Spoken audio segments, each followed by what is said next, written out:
Hi everyone. So today we will be looking at this problem, which is running sum of 1D array. So what does the problem say? The problem says that given an array of nums, we have to return a running sum of this array. And what is the running and how is the running sum defined as? So running sum at an index I is basically the sum of the elements of nums from index 0 up until I, right? So, for example, the running sum at index 0 equals to the sum of elements at nums from 0 up until that index, which is basically 0, right? So for 1, it is going to be the sum of first 0 elements, which is 1.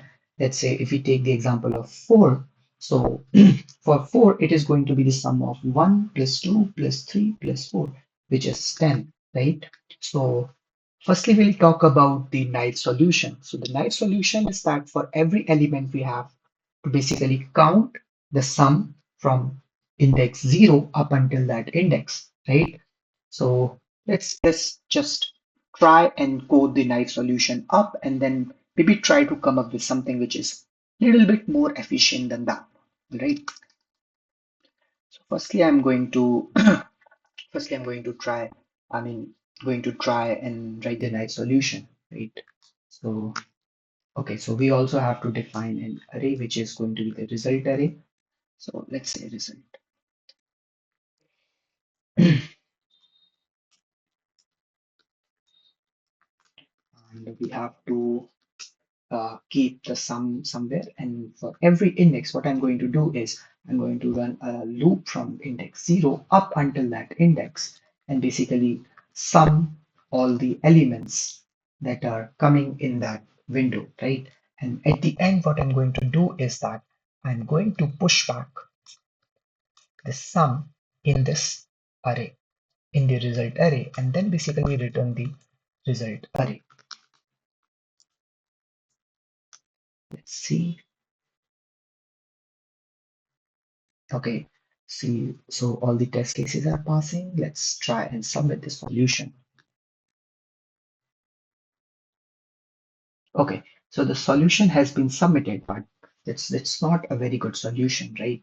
So first of all, why did the solution gets accepted? It's because the length of this of the array which is going to be in the test is very short. It's only going to be 10 to the power 3 elements at max, which is not a very big deal. But if we have to look at the time complexity of this algorithm, so firstly we are going to run a loop, and for every loop every position we are again going to run a for loop. So this is basically O of n square solution, which is not a very good solution, but hey, brute is, I mean, the brute solution is still better than no solution, right? But okay, now let's try and come up with something which is a little bit more efficient than this, right? So, okay, coming to our first example only, let's, I want to show you guys something, right? So, what is going to be the sum of this sum at the, I mean, the result at this position? It's going to be 1 only, right? And what is going to be the result at this position? It is going to be 1 plus 2, which is 3. Now, what is going to be the result at index I equals to 2 or the element at 3? It's going to be 1 plus 2 plus 3, right? Which is going to be 6. But 2 plus 1 is already stored somewhere in our in our result array basically, right? So this essentially becomes the result of previous problem plus this, right? So 3 plus 3, which is 6. Again, if we talk about this position, so the result at this position is basically 1 plus 2 plus 3 plus 4. But 1 plus 2 plus 3 is something that we have already calculated, and that is 6. And then we'll be adding 4 to this, which and then it becomes 10, right? So basically, what I'm trying to show you or teach you or say is that we don't need to run an inner for loop for every position.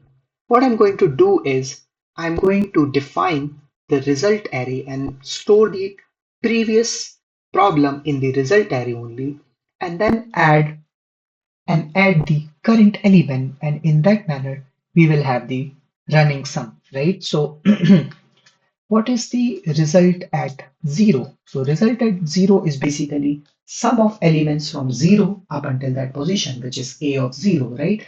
And then I'm going to run a for loop from index I equals to 1 to last, right? And what is going to be the result at I equals to result at I minus 1 plus a of I, right? Which is the element at that index. So for example, the result at the result at this position is basically the result at this position minus 1 and then this element, the sum of these two things, right? So yeah, okay, one more issue. So yeah, so the result is going to be this only, right? Let me try and submit the solution. Okay, so all the test cases are passing. Now let me try and submit this. Uh, okay, so all the test cases are passing, and what is the time complexity of this solution? So we are seeing that we're only running a single for loop, and in this manner, we have essentially gotten rid of the O of n square time complexity to a linear solution, right? So this was all about this problem, and this was just an introduction to this technique called prefix sums. We'll be looking at more videos of prefix sum and hopefully try to get an intuition around these kind of problems, right? So yeah, that's all for this video. Thank you.